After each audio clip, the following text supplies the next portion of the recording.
buenas noches, estimados amigos. ¿Cómo están? Muy buenas noches. Quien les habla, la doctora Jenny Peña Castillo, subgerenta y socia del estudio Law Consult. En esta oportunidad vamos a tocar un tema muy interesante en relación a la contratación de sujetos no domiciliados en territorio peruano. Una situación que viene ya hace bastante tiempo a tener mucha importancia en las empresas aquí en Perú, en especial en la época de pandemia, ¿no? En la época de pandemia, donde muchos sujetos domiciliados o no domiciliados en Perú estaban ubicados en otro territorio y sin embargo prestaban desde allá un servicio aquí en Perú. Entonces se generaba la discusión de que si habría retención de renta de fuente peruana en Perú. Ese es el tema que vamos a tratar el día de hoy y cómo vamos a afrontar la contratación de sujetos no domiciliados en el país. Para tocar este tema tenemos la presencia de nuestro querido amigo Juan Carlos García. Él es abogado tributarista, egresado de la Universidad Católica. Muy buenas noches, estimado Juan Carlos. Hola Jenny, un gusto como siempre de partir estos temas tributarios contigo. Encantado de estar aquí en tu programa abordando este tema. Muchísimas gracias. Buenas noches. Muchísimas gracias, Juan Carlos. Bien, entonces, si tienen alguna duda, alguna consulta, pueden irla haciendo en el chat sin ningún problema. Juan Carlos, es un tema importante, es un tema que se ha venido dando mucho y hay mucha duda en las empresas peruanas de cómo abordar la contratación de sujetos domiciliados, ¿no? Cuando yo tengo un sujeto no domiciliado, ¿cómo lo tengo que contratar? ¿Cuál es la retención que le debo hacer? Pero empezamos de un inicio, Juan Carlos. ¿Cuándo una persona es contribuyente del impuesto a la renta en Perú? Ok, a ver, nuestra ley del impuesto a la renta, describe ciertos hechos dentro de lo que es su ámbito de aplicación del impuesto a la renta, ¿no? Lo que conocemos como la hipótesis de incidencia, ¿no? Describe ciertos hechos en la ley de impuesto de renta, y cuando ese hecho se lleva a cabo en la realidad por parte de un sujeto, persona natural, persona jurídica, domiciliado o no domiciliado, ¿Ya? Se denomina hecho imponible. Nace una obligación tributaria y yo me convierto en contribuyente del impuesto a la renta. Vamos a pequeños ejemplos para que la idea se pueda transmitir de la mejor manera posible. Danos un ejemplo. ¿No? Por ejemplo, la ley del impuesto a la renta señala dentro del ámbito de aplicación el alquiler de bienes inmuebles, muebles, ¿no es cierto? Entonces, si yo soy persona natural, alquilo mi casa, genero renta de primera categoría. ¿Ya? Es decir, si yo alquilo mi casa, estoy cometiendo un hecho imponible y genero renta de primera categoría. ¿Ok? Ok. Presto dinero, cobro intereses, eso también es un hecho imponible. ¿Okay? Genero renta de segunda categoría. Llevo a cabo o realizo una actividad económica, eso también es un hecho imponible, y yo genero renta de tercera categoría. Ya. Presto un servicio a título independiente como profesional o de oficio, eso también es un hecho imponible y genero renta de cuarta categoría. Ya. ¿No es cierto? Y si finalmente yo presto un servicio bajo subordinación, dependencia, ¿no? Esclavitud plena, o sea, estar en la planilla de una empresa, eso también es un hecho imponible y genero renta de quinta categoría. Entonces, ¿cómo resumimos esto? La norma, insisto, describe unos hechos en la norma, ¿no? La ley de impuesto a la renta. Se denomina hipótesis de incidencia. Alquilar tu casa, prestar dinero por intereses, desarrollar una actividad económica, prestar un servicio independiente o estar en la planilla de una empresa. Cuando ese hecho descrito en la norma se lleva a cabo en la realidad, se denomina hecho imponible. Nace una obligación tributaria y yo me convierto en contribuyente del impuesto a la renta. En ese momento. En ese momento. Ahora, contribuyente de impuesto a la renta, ¿pero de qué renta? Depende del hecho imponible que yo haya cometido. Si alquilé mi casa, renta de primera categoría. Contribuyente de impuesto a la renta de primera categoría. Presté dinero, cobro intereses, contribuyente de impuesto a la renta de segunda categoría. Desarrollé una actividad económica, contribuyente de impuesto a la renta de tercera categoría. Presté un servicio independiente, contribuyente del impuesto a la renta de cuarta categoría. O si estoy en la planilla, contribuyente del impuesto a la renta de quinta categoría. Claro. ¿No es cierto? Ahora bien, Si tenemos claro lo que es el ámbito de aplicación del impuesto a la renta, tenemos que preguntarnos, ¿y quién tiene esa capacidad tributaria? ¿Quién está dotado de capacidad tributaria para que cuando comete el hecho imponible se convierta en contribuyente? En contribuyente, ¿No es exactamente, cierto? Entonces, claro. la capacidad tributaria, para el caso que nos concierne, lo tiene ¿quién? La persona natural, la persona jurídica, ¿no? Sean estos domiciliados o no domiciliados. Ok, y ahí viene la pregunta. Ahí viene la pregunta. ¿Qué hace que una persona natural, hablando ya de personas naturales solamente, qué hace que sea yo un sujeto domiciliado y luego un no domiciliado? Porque puedo ser domiciliado y no domiciliado, voy cambiando mi condición tributaria. Sí. ¿Cuándo estamos en esa situación? A ver, en principio los que somos de nacionalidad peruana, por defecto somos domiciliados, en principio. En principio. ¿No? En principio. Ahora, cuando hablamos de exclusivamente personas naturales extranjeras, en principio son sujetos no domiciliados. ¿Pero qué significa que califiquen como domiciliados si hablamos de un sujeto extranjero, persona natural, extranjera? Si hablamos de algo en específico, digamos una persona natural, no sé. Ciudadano americano, digamos. Sudamericano, un argentino. Un argentino. Ejemplo. En principio es un extranjero, califica como no domiciliado para efectos tributarios. ¿No es cierto? Ahora, si el argentino llega acá a Perú, ejemplo, llegó a Perú en septiembre del 2022. ¿Ya? Ejemplo. Esa persona tiene que estar aquí en el Perú en un rango cualquiera de 12 meses, tiene que estar más de 183 días calendario en territorio peruano. ¿Intermitente, Juan Carlos? Puede salir, puede regresar. El tema es que en el entradas rango... y salidas, Por supuesto que sí. ¿No? El tema, la norma señala que en un rango cualquiera de 12 meses, esta persona esté en el Perú más de 183 días calendario. Obviamente con el reporte migratorio se va a observar cuánto estuvo fuera de Perú, cuánto aquí en Perú, ¿no es cierto? Empieza a contabilizar y va a decir, en un rango X de 12 meses, esta persona ha estado aquí en Perú más de 183 días calendario. Vamos a simplificar el ejemplo y digamos que el argentino llegó a Perú la primera semana de septiembre del 2022. ¿Ok? Tenemos septiembre, octubre, noviembre, diciembre, enero, febrero. La primera semana de marzo del 2023 estaría cumpliendo aproximadamente con estar más de 183 días calendario en territorio peruano. ¿No es cierto? Así es. Muy bien. Ya cumplió con la condición de estar más de 183 días en territorio peruano. Hemos puesto en el ejemplo de una persona que llegó a Perú y que ya no salió, ¿no? Un ejemplo. Sin embargo, la norma señala que el efecto de cualquier cambio que haya en un ejercicio fiscal, el efecto siempre es a partir del 1 de enero del próximo año. Del año ¿no? siguiente. En el ejemplo que estamos viendo entonces, este argentino ya es domiciliado a partir de la primera semana de marzo del 2023. Sin embargo, el efecto, y para que se le trate como domiciliado que ya es a partir del 1 de enero del 2024. A ver, vamos a ver si te hemos entendido, Juan Carlos. El argentino entra a Perú en el 2022. Así es. Con contrato de trabajo, se queda. Ejemplo. Y entonces va a ser no domiciliado todo 22. Sí. Marzo del 2023 ya supera sus 283 días. 283 días. Pero va a tener que seguir siendo tratado como no domiciliado. Y recién, ahora en enero del 2024, se le trata como domiciliado. Exactamente. La norma señala que el efecto que se da por cualquier cambio que se da en el ejercicio fiscal, el efecto recién se da a partir del 1 de enero del próximo ejercicio.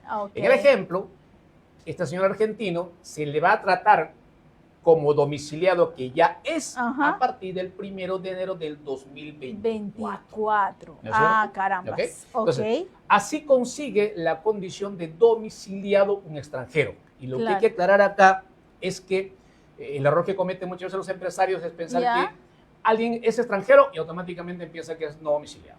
No necesariamente, Sí. Ojo. Y además el otro error también piensan es que, como es peruano, automáticamente es domiciliado. No necesariamente, porque ahí también quiero llegar.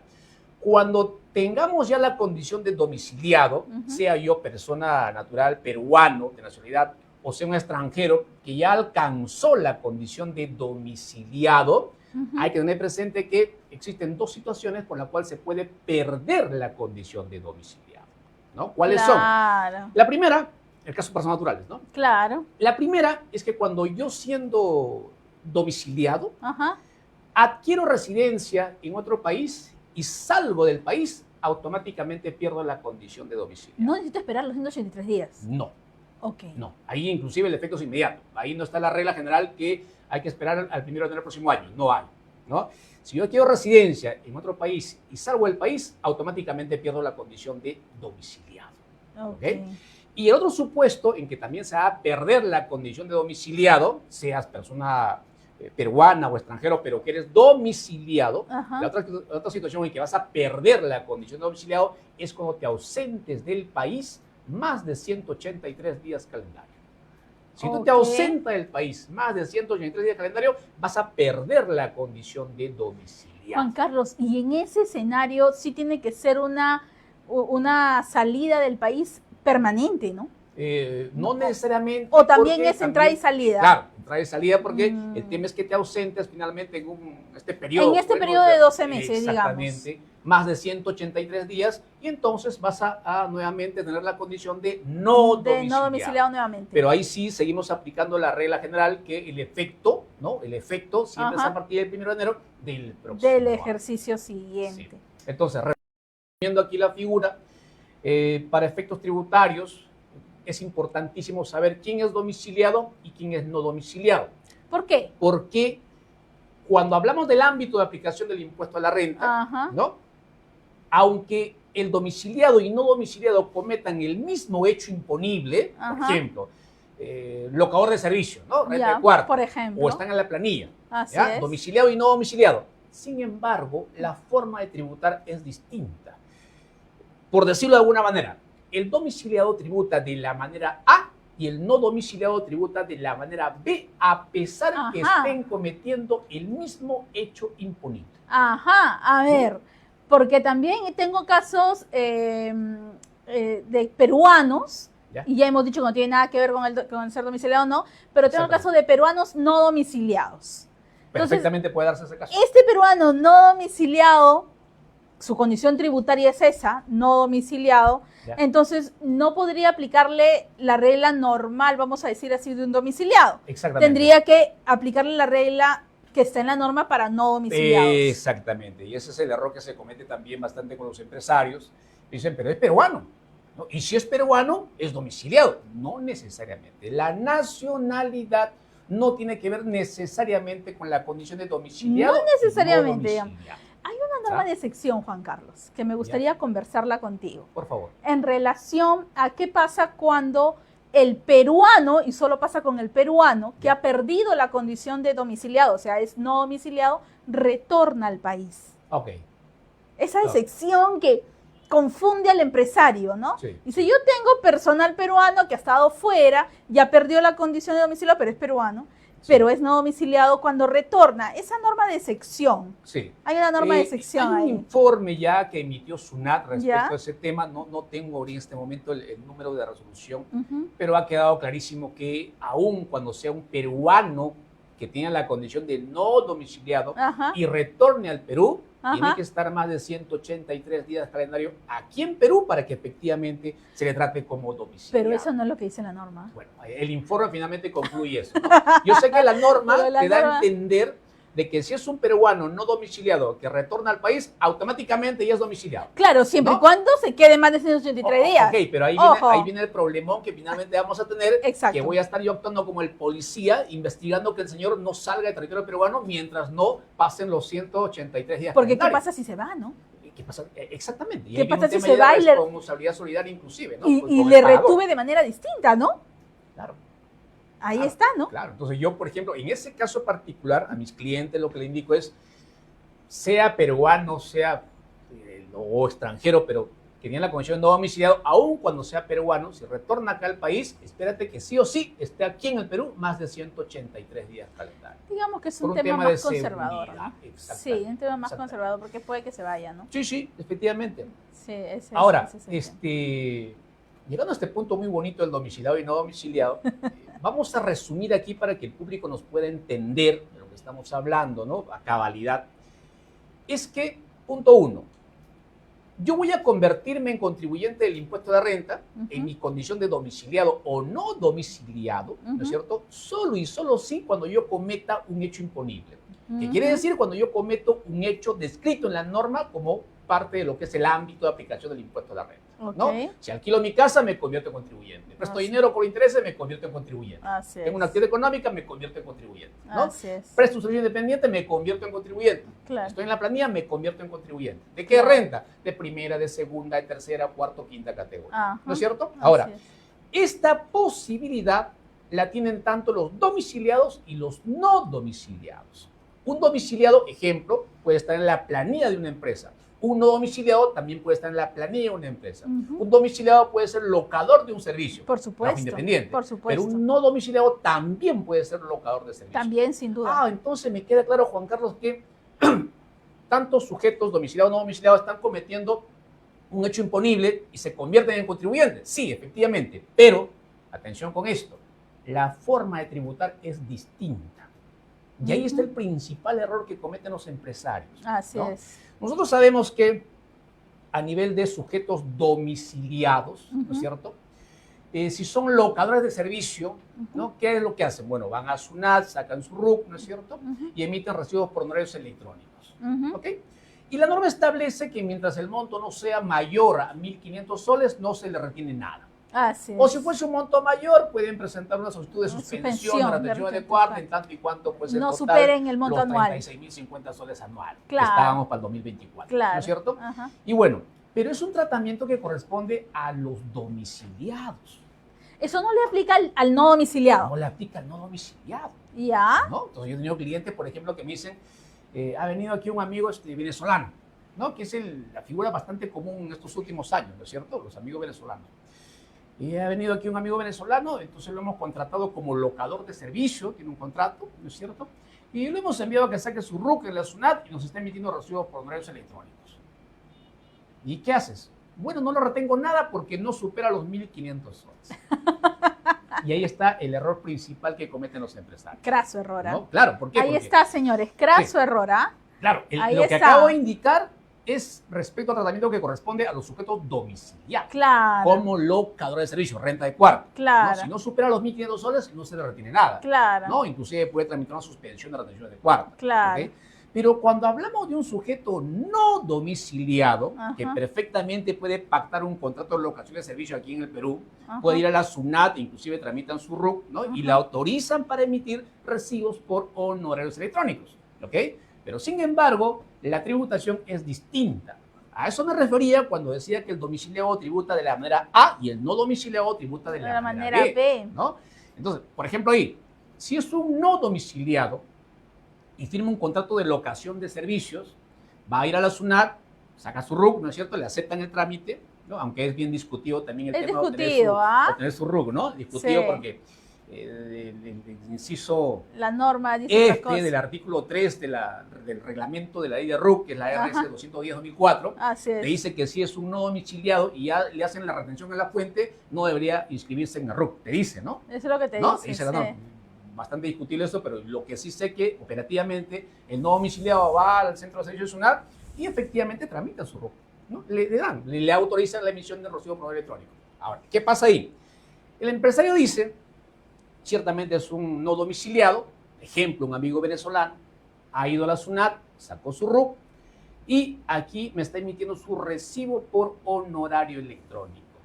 Y como no le pago más de 1.500 soles, no le retengo nada. Error, porque es un no domiciliado.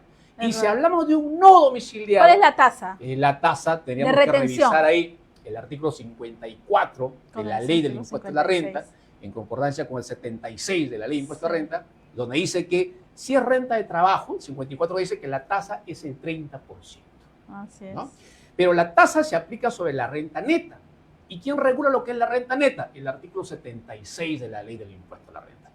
Tocamos la puerta del artículo 76 y nos dice que va a entenderse como renta neta si es primera, segunda, tercera, quinta categoría, el 100% de lo que se le va a pagar, ¿no? El 100% de la contraprestación. Así es. Pero si es renta de cuarta categoría, la renta neta es el 80% de la contraprestación. Entonces, aritméticamente, ¿qué tendríamos? Por ejemplo, si hablamos de un no domiciliado, locador de servicio, Ajá. que cobra 1.000 soles, ¿ya? Ajá. Ejemplo, 1.000 soles, tendría que retenerle la tasa, 30%, Ajá. del 80% del total de la contraprestación. O sea, de los 1.000 soles. El 30%, sería el 30% del 80% de 1.000. Claro, ¿No es cierto? digamos. Que aritméticamente es lo mismo decir 24% de 1.000. ¿no? O sea, hablamos de 240 soles. Ah, ¿no? 240. Ese es el tratamiento correcto que corresponde a quien califica como no domiciliado, y que está generando renta de fuente peruana, específicamente renta de cuarta categoría. De locación de servicio. Por locación de Pero servicio. ¿qué es lo que induce el error? El hecho que le permitan al no domiciliado no solamente sacar el RUC, sino emitir un recibo por honorarios. Exactamente. Y ahí induce error al empresario. Sí. Porque el empresario dice, bueno, como ya me emiten el recibo, entonces le aplico la regla normal. Exacto. Y hay otro tema más ahí, Jenny. Y es un tema ya donde, y hay un tema un poco también de responsabilidad de la propia administración tributaria. Ajá. ¿Por qué?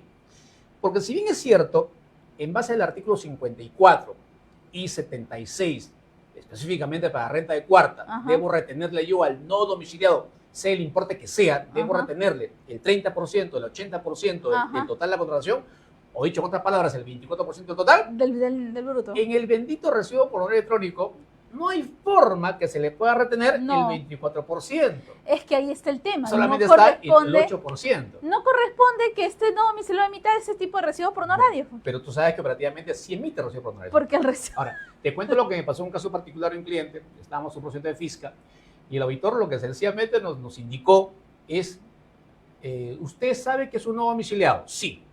Y usted sabe que en base a norma se debió retener el 30% del 80% total, o sea, el 24% del total, en otras palabras. Así es. Sí, lo sabemos, pero su recibo por honorario no acepta más que el 8% de retención.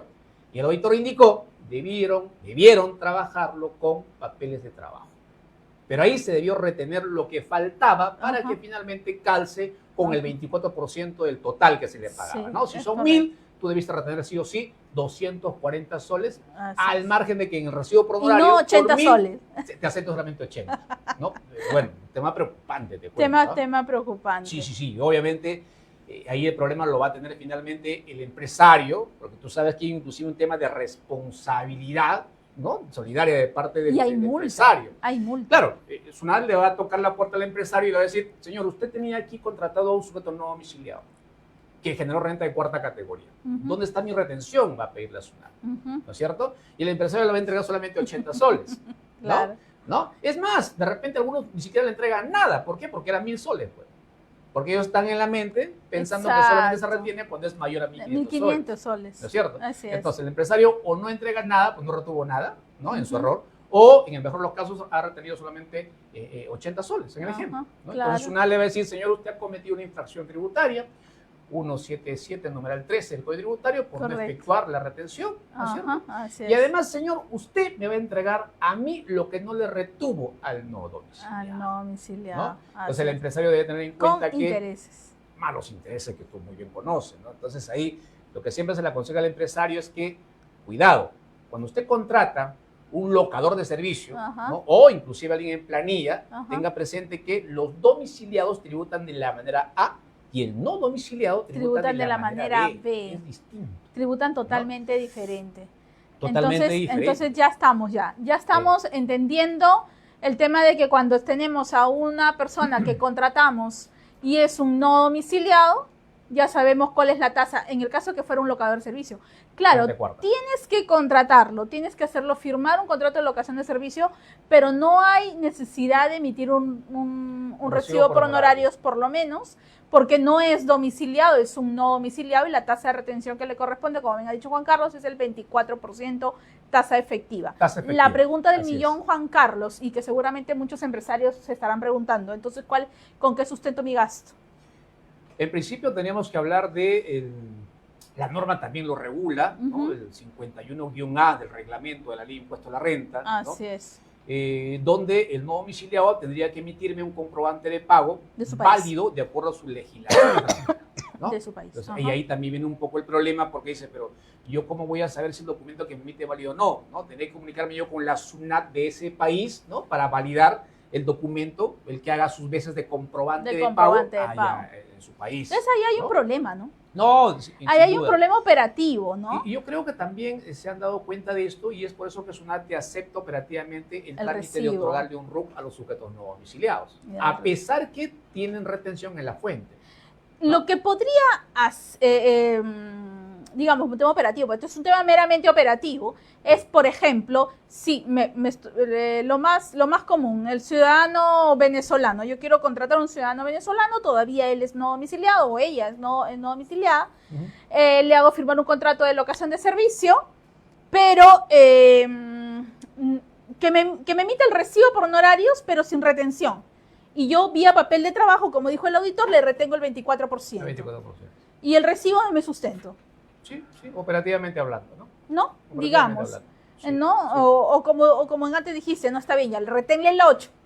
Pero vía papel de trabajo, retenle el otro 16% para que llegues al 24%, entonces no tengas ningún problema. Sí, y hay que aclarar esto de tasa efectiva, porque quienes tal vez nos estén escuchando van a pensar que yo siempre he visto que es el 24% y no lo que está indicando Juan Carlos, que es el 30%, el 80% total.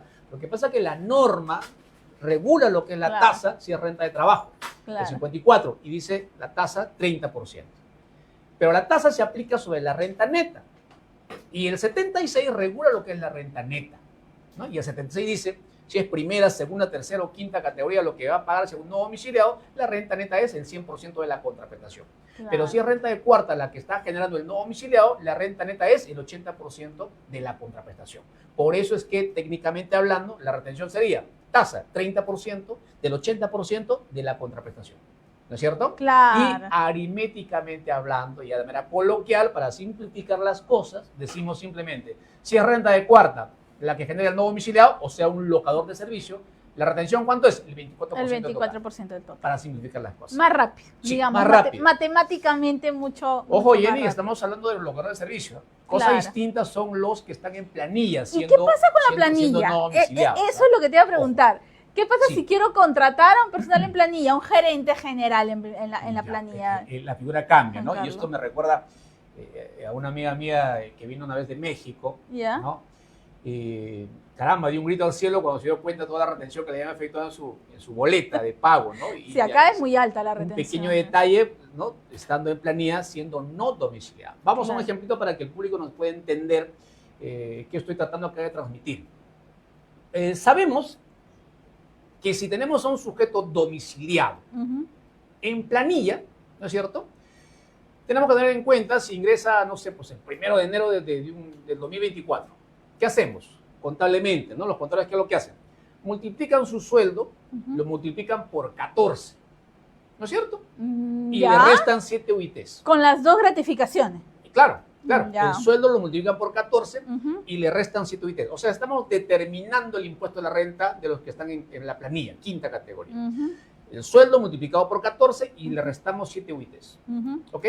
Si no queda nada, no tributa ni un sol por renta de quinta categoría. Claro. Es contribuyente el impuesto de renta de quinta categoría, pero efectivamente no tributa nada porque no alcanza. Pues. ¿No es cierto? Entonces, ¿qué es lo que tenemos ahí? Que si es un sujeto domiciliado y, por ejemplo, tiene un sueldo mínimo, no va a tributar ni un sol de impuesto de la renta. Porque si multiplicamos su sueldo mínimo por 14 y le restamos 7 UITs, no queda nada, queda negativo. ¿No es cierto? No tributa ni un sol. ¿Ok? Ahora, ¿qué pasa cuando son no domiciliados? El empresario contrata a un sujeto no domiciliado y también está con el sueldo mínimo, siendo no domiciliado. ¿Ok? Entonces, cuando llegamos a ese punto, decimos, oye, un momentito, el no domiciliado tributa de manera distinta, ¿no es cierto?, al domiciliado. Claro. Entonces, ahí, por ejemplo, no se podría tener en cuenta, a ver, usted gana el sueldo mínimo, lo multiplicamos por 14, le restamos 7 UITs, bueno, señor, no queda nada, así que igual no tributa. No. ¿Por qué? Porque es un no domiciliado. Al no domiciliado no se le aplica esa regla de las 7 UITs. Exactamente, porque es un no domiciliado. Entonces, siendo un no domiciliado, tocamos la puerta nuevamente del artículo 54 y el 76 de la ley de impuesto de renta. Otra vez. Ya. Ahora, cuando está generando el no domiciliado renta de quinta categoría. ¿No? Entonces, el 54 igual nos va a decir que la tasa es el 30% por renta de trabajo. Así es. Exactamente el literal G, si no me equivoco, el 54. ¿Okay? Ahora, recuerden que la tasa se aplica sobre la renta neta. ¿no es cierto? Y si vamos al artículo 76 de la Ley de Impuesto a la Renta, señala que si genera el no domiciliado renta de primera, segunda, tercera, quinta categoría, la renta neta es el 100% de la contraprestación. De la renta bruta. A ver, o sea que si yo al gerente general no domiciliado le pago, me estoy inventando, 20.000 soles, sobre los 20.000 soles tengo que retenerle ¿cuánto, Juan Carlos? El 30%, porque el 54 te dice que la tasa es el 30%. Escúchame, ¿todos los meses? Todos los meses. O sea, a de los 20.000, todos los meses va a tributar 6.000 soles. Claro que sí. Y ahí justamente está el detalle donde el empresario piensa, ¿no? Y dice, se multiplica el sueldo por 14, le restamos 7 UITs y prorrateamos una retención mensual, ¿no? De enero a diciembre del año, ¿no es cierto? Pero como es un no domiciliado, no tributa de manera distinta. No aplica eso. No aplica. Entonces, ¿qué vamos a tener en cuenta ahí? Que sea algo poquito nada más. Que sea un sujeto no domiciliado, y que está ganando un sueldo mínimo, que es bastante común, ¿ya? No domiciliado y que gana el sueldo mínimo. Atención con eso. Ya, sueldo mínimo. Sí, listo. claro. 54. ¿Cuánto es la tasa que debo aplicar? 30% me dice, porque renta de trabajo. Es bastante. La tasa se aplica sobre la renta neta. 76, artículo 76. ¿Cuánto es la renta neta si es renta de trabajo? Si es quinta, perdón. Si es quinta. Y el 76 dice, ¿no? Repito nuevamente, si es primera, segunda, tercera, quinta categoría, la renta neta es el 100% de la contraprestación. Si es renta de cuarta, la renta neta es el 80% de la contraprestación. ¿No es cierto? Ok. Caramba, entonces quinta, la renta neta es el 100% de la contraprestación. Sí, o sea, el sueldo mínimo. Los 1.025 que está ganando. Ah, sí, le tengo que retener el 30%. Le retengo el 30% de 1.025 Son un poquito más de 300 soles. Imagínate, ¿no? Y ojo que, entonces el no domiciliado va a decir, pero si yo estoy ganando lo mínimo, ¿por qué me retienen tanto? Porque la tributación del no domiciliado que tiene la renta de quinta categoría es de esta manera. Es totalmente distinto. Sí, ¿no? Y es más, ahí inclusive tenemos que sumarle también el descuento de la AFP o la ANP. Porque ellos también acá tienen que aportar. Tienen que aportar. ¿No? Entonces imagínate, de esos 1.125, ¿qué le queda? No, perdón, 1.025. ¿Qué le queda? ¿Qué le va a quedar, no es cierto? Claro. ¿No? Entonces mucho cuidado con los sujetos no domiciliados que están prestando servicios como locadores de servicio, cuarta categoría, o que están en planilla. Hay que tener muy en claro que la tributación es de manera distinta a la que tributan los sujetos domiciliados. Sí, totalmente distinto. Qué interesante, Juan Carlos. Qué interesante, porque se tributa hasta desde el punto de vista operativo, ¿no? Si tengo que emitir recibo, si no tengo que emitir recibo, ¿no? Es de manera diferente. Y en el caso, por ejemplo, Juan Carlos, yo te pongo un ejemplo, ¿no? En el caso de un domiciliado en el país. Domiciliado, sí, que está en la planilla de una empresa peruana, pero que por un tema, por ejemplo, de pandemia, que pasó y tuve una consulta aquí en el estudio referente a eso, o también una persona que dice, mira, voy a hacer mi maestría y desde Holanda voy a prestar el servicio. ¿Ya? Porque presta el servicio, digamos, por correo, consultas por correo, o manda informes por correo y este tema. La pregunta es, ¿está siendo todavía domiciliado? Porque recién se ha ido de Perú. Sin duda. Y mientras que sea domiciliado, estando en mi planilla, ¿cómo le retengo? Ya. Ahí tenemos que tocar necesariamente dos principios para determinar lo que es una renta de fuente peruana. Y el más común es el llamado principio de territorio. ¿No? Que para el caso particular que estamos hablando, se entendería cuando el servicio se presta en territorio peruano, la contraprestación califica como renta de fuente peruana. ¿Ya? Específicamente hablando de la renta de trabajo. De trabajo. Porque si fuera otro tipo de renta... No, si hablando de renta pasiva tiene otro criterio. Ya, exactamente, hay otros criterios. ¿Ya? Pero si es renta de trabajo, entiéndase renta de cuarta, renta de quinta categoría, vamos a aplicar el principio de territorialidad para saber si la contraprestación califica o no califica como renta de fuente peruana. Que en resumen significa que el servicio tiene que prestarse en territorio peruano. Si el servicio no se presta en territorio peruano, no va a calificar como renta de fuente peruana. Salvo que, Jenny, salvo que estemos hablando de algún servicio donde se aplica una excepción al principio de territorio. Entiéndase el caso de un servicio digital, por ejemplo. ¿no? Ya. Cuando se presta un servicio digital o un servicio de asistencia técnica, ¿no? Inclusive en tema, bueno, esos dos son los más comunes en cuanto a servicios, ¿ya? Ahí no se toma en cuenta el principio de territorio, sino el principio de utilización económica para saber si la contraprestación califica o no califica como renta de fuente peruana, ¿no? Claro. Ahora, entonces, en el caso que me estás planteando, tendríamos que dejar de lado de que sea un servicio digital, de que sea un servicio de asistencia técnica.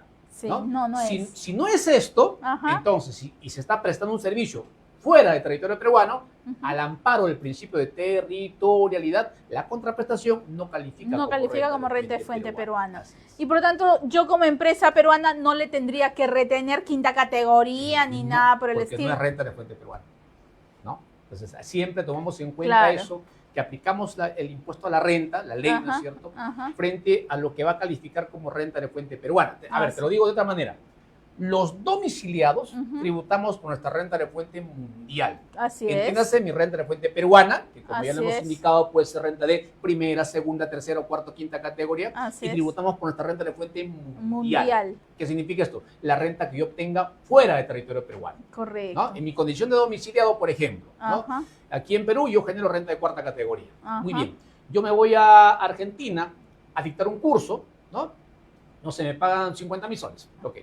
Esos 50.000 soles para mí es renta de fuente extranjera. ¿Okay? Claro. Y eso debo de considerarlo aquí en mi DJ anual, porque yo tributo como domiciliado por mi renta de fuente peruana más mi renta extranjera. Claro, ¿no? lo sumas a tu renta de fuente de trabajo. Exactamente. En la DJ anual lo sumas la renta de fuente extranjera. Porque los domiciliados tributamos por nuestra renta de fuente mundial. Entiéndase, mi renta de fuente peruana, que puede ser, insisto, primera, segunda, tercera, cuarta, quinta, más mi renta de fuente extranjera. Los domiciliados. Sin embargo, los no domiciliados solamente tributan por su renta de fuente peruana. Y vía retención. Exactamente. Vía retención. Entonces, este sujeto que está en Holanda y que brinda el servicio desde allá a Perú y no es asistencia técnica, no es servicio digital, tendría que presentar su DJ anual 2023, pues es un caso real, ¿ah? Tendría que presentar ahora su DJ anual 2023 y a la renta de trabajo sumarle esa renta de fuente extranjera. Fuente extranjera y tributar. Por llevar un trabajo fuera del territorio peruano. Sigue estando la persona en Holanda, te digo, ¿ah? Ya. Entonces, pero sigue siendo domiciliado, ¿ah? Porque recién se ha ido. Me parece que se fue en julio del 2023. Ya. Entonces todavía no pasa los 183 días, o de repente ya los pasó, me parece. Sí, creo que ya los pasó. Igual el efecto va a ser recién a partir. Y el efecto va a ser en el 2025. Exactamente. Entonces, la DJ del 2023 la va a tener que presentar de todas maneras, porque es un domiciliado. No, claro, por supuesto que sí. Y ahí tendrá que diferenciar su renta de fuente extranjera, más su renta de fuente peruana, más su renta de fuente extranjera. Claro. Y si me voy un poquito más allá y esta persona se sigue quedando en Holanda y sigue generando renta y pasa a ser no domiciliado, siendo renta de fuente extranjera de un no domiciliado, no tendría que tributar ni un solo en Perú. Exactamente. Porque los domiciliados tributan por renta de fuente peruana y ya no está generando renta de fuente peruana. Los no domiciliados. Por eso, los no domiciliados generan solamente por renta de fuente peruana y ya no está generando renta de fuente peruana. Y ya él es un no domiciliado. Esa es una pregunta real, de un caso real. ¿Ah? Como siempre le digo a mis alumnos, ¿no? Nosotros los domiciliados tenemos una maldición, como siempre les digo, ¿no? ¿Cuál es esa maldición? Que tributamos por nuestra renta de fuente mundial, por ser domiciliados. Claro. ¿No? Renta de fuente peruana, la que genero aquí. Pues puede ser primera, si alquilo mi casa, ¿no? Renta segunda, tercera, ganancia cuarta, capital, quinta, ¿no es cierto? Claro. ¿Ok? Pero si yo salgo del territorio peruano y genero renta fuera del territorio peruano, eso califica como renta de fuente extranjera. Y también tengo que tributarlo. Y también tengo que tributar aquí en el Perú. Entonces ahí justamente habría una pregunta que se estaría cayendo de madura y es lo siguiente, ¿no? Ya se darían cuenta, de repente ahí el público se da cuenta y va a decir, a ver un momentito, ¿tú te vas a Argentina? Sí. ¿Dictas un curso allá en Argentina? Sí. Y me pagan 50.000 soles en Argentina. ¿Eso qué tipo de renta es? Renta de fuente extranjera. ¿Yo soy domiciliado? Sí. O sea que aquí en Perú vas a tributar? Sí. Sí, aquí en Perú vas a tributar. ¿Y en Argentina? Seguramente también. Pues, bajo la ley del impuesto a la renta argentino, tendría que tributar también en Argentina. Juan Carlos, ¿y esa retención, Juan Carlos? Y ahí permíteme, Permítame un segundito. Ajá. ¿Qué estamos viendo acá? Una doble tributación. Sí, lamentablemente. ¿No? Tributo aquí en Perú y tributo en Argentina. Claro. ¿No es cierto? Así es. ¿No? Y entonces, ¿cómo nos salvamos de esta doble tributación? Para eso se firman los convenios para evitar la doble imposición. Así es. ¿No? Entonces, aleluya, encontramos la solución. Un momentito. Con Argentina no tenemos convenio. No tenemos convenio con Argentina. No tenemos convenio con Argentina. Entonces voy a tener que tributar en Argentina y también tributar aquí en Perú. ¿No es cierto? Claro, así Y el es. premio consuelo que tenemos ahí, que regula nuestra ley del impuesto a la renta, es la famosa tasa media. Así ¿no? es. Que nos permite recuperar como una especie de crédito, ¿no? Lo que hemos pagado de impuesto en Argentina. extranjero. Pero no todo. No todo. No Habría que ver todo. cada caso particular. Y además, el impuesto a la renta de Argentina tiene que ser similar al impuesto a la renta de Perú. Sí. Ojo, ¿ah? Sí. Tiene que ser similar. Entonces, al ser similar, esa retención me pueda, no sé, pues de haber retenido al tipo de cambio 300 soles, tendría que aplicar yo acá tasa media, que es un tema bien complejo, ¿ah? Lo de la tasa media, Sí, la tasa y media. de repente no es todos los 300 soles lo que Sí. voy a poder recuperar. Por eso te decía, es un premio consuelo que tenemos los sujetos domiciliados, ¿no? Eso es lo más Ahora, entonces, Juan probable. Carlos, ¿cuál sería la solución para yo evitar esta doble tributación?